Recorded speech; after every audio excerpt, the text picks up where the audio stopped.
अभी हाल ही में विधानसभा चुनाव होना है और ऐसे में हर प्रत्याशी अपनी अपनी सेटिंग में लगा हुआ है। विधायकी के चक्कर में कुछ नेता तो अपने पुराने गिले शिकवे दूर करने को भी तैयार हैं, बस चुनाव में टिकट मिल जाए। अब ये बात पूरी तरह सिरसागंज से सपा विधायक हरिओम यादव पर सटीक बैठती है, क्योंकि आपको पता होगा कि कुछ समय पहले सपा के राष्ट्रीय महासचिव प्रोफेसर रामगोपाल यादव का और सपा विधायक हरिओम यादव का वैचारिक मतभेद हो गया था। यहाँ तक कि सिकुआबाद के रामलीला मैदान में एक विशाल जनसभा करके हरिओम यादव ने प्रोफेसर रामगोपाल यादव को खूब खरी खोटी सुनाई थी। तब से लेकर आज तक इन दोनों नेताओं ने कई बार एक दूसरे पर जुबानी हमला किया। वर्तमान में हालात ये हैं कि ये दोनों नेता एक दूसरे के चेहरे देखना तक पसंद नहीं करते। अब बात करते हैं चुनाव की। दरअसल 22 नवंबर को सपा के संरक्षक मुलायम सिंह यादव का जन्मदिन है। ऐसे में सैफई परिवार के एक मंच पर होने की चर्चा जोरों पर है, क्योंकि सपा के राष्ट्रीय अध्यक्ष अखिलेश यादव ने पहले ही साफ कर दिया है कि चाचा शिवपाल यादव का पूरा सम्मान किया जाएगा और अटकलें भी लगाई जा रही हैं कि 22 नवंबर को यानी कि मुलायम सिंह यादव के जन्मदिन पर अखिलेश और चाचा शिवपाल एक मंच पर हो सकते हैं।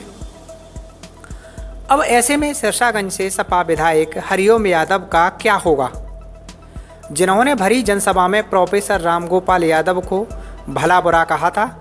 और तो और अभी हाल ही में जो जिला पंचायत अध्यक्ष के चुनाव हुए थे उसमें सपा का खुलकर विरोध किया और सपा को नीचा दिखाने के लिए उन्होंने अपने ध्रुव विरोधी ठाकुर जयवीर सिंह से हाथ मिला लिया था। क्या ऐसे में हरिओम यादव और प्रोफेसर रामगोपाल यादव एक दूसरे के गले मिलेंगे? प्रोफेसर गले मिलें या न मिलें, लेकिन बेवफाई करके हरिओम यादव गले मिलने के लिए तैयार बैठे हैं। नेताजी का परिवार हमेशा एक रहा है। छोटी मोटी बातें हर परिवार में होती हैं और हमें उम्मीद है, पूरा भरोसा है कि बहुत जल्दी एक मंच पर एक साथ होंगे। अगर चाचा भतीजे एक मंच पर दिखाई देंगे, ऐसे में आपका क्या है? आप शामिल होंगे? क्या होगा? देखिए, हम समाजवादी पार्टी से अलग कभी नहीं हुए, न नेताजी से अलग, न नेताजी के परिवार से कभी अलग हुआ। किन परिस्थितियों में अलग किया गया, लेकिन हमारी आत्मा भावना मानसिक रूप से हम समाजवादी पार्टी के साथ रहे और समाजवादी पार्टी का सोच और वो हमारे रग रगों में भरा हुआ है। तो समाजवादी पार्टी के थे सब लोग एक हो जाएंगे तो हम भी एक हो जाएंगे। अगर एक मंच पर आते हैं तो आपकी और प्रोफेसर साहब की जो दूरियां हैं क्या वो कम होंगी? जब सबकी दूरी कम हो रही हैं तो ये दूरियां भी कम हो जाएंगी। जब सभी दूरियां कम हो रही हैं तो ये भी दूरियां कम हो जाएंगी। आपने कहा कि सपा मेरे रग रग में बसती है, तो पिछले अगर जिला पंचायत अध्यक्ष के चुनाव की बात करें तो आपने तो सपा को समर्थन ना देकर भाजपा का समर्थन किया। देखिए, समाजवादी पार्टी के जो प्रत्याशी जो लोग थे, समाजवादी पार्टी के यहाँ के कर्ता धर्ता थे, जो अपने को समाजवादी ही सुप्रीमो मानते कि हम ही सुप्रीमो समाज में, उनने किसी ने हमसे वोट नहीं मांगा। अगर वोट मांगते हमसे तो हम जरूर उस पर विचार करते। बिना रोए तो माँ भी बच्चे को दूध नहीं पिलाती है। कोई तो वोट मांगता। अच्छा, सिरसागंज से अगर टिकट किसी दूसरे दावेदार को दे दी जाती है, आपको नहीं दी जाती, तो ऐसे में आप चुनाव मैदान में कैसे आए? चुनाव लड़ेंगे, क्योंकि हम सिटिंग MLA हैं। हमारा कोई आधार तो होगा टिकट काटने का, कोई आधार तो कोई बनाया जाएगा। चुनाव लड़ेंगे, मजबूती से लड़ेंगे और चुनाव जीतने के लिए लड़ेंगे जी, समझे?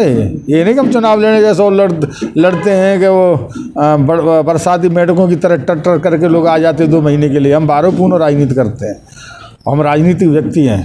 सुना जा रहा है कि बाहर से कोई प्रत्याशी सिरसागंज विधानसभा में सपा उतार सकती है। एक ये अब किसे तो समय बताएगा कौन आता कौन नहीं आता, लेकिन तो हम जानते हैं ये ऐसा क्षेत्र है, यहाँ की महिलाएं मर्द लोगों को पैदा करती हैं। यहाँ महिलाएं बांझ नहीं हो गए, सो दूसरे क्षेत्र के लोग यहाँ चुनाव लड़े। यहाँ क्या लोगों की कमी है क्या?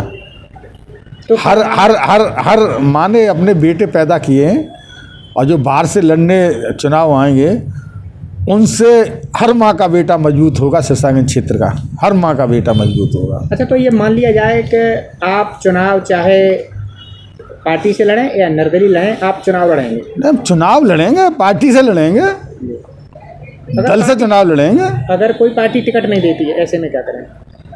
ऐसे कैसे हो जाए कोई पार्टी हमें टिकट नहीं दे? इतना हम कमजोर हैं तो कोई पार्टी हमें टिकट नहीं देगी, इतना हमारा जनाधार कम है।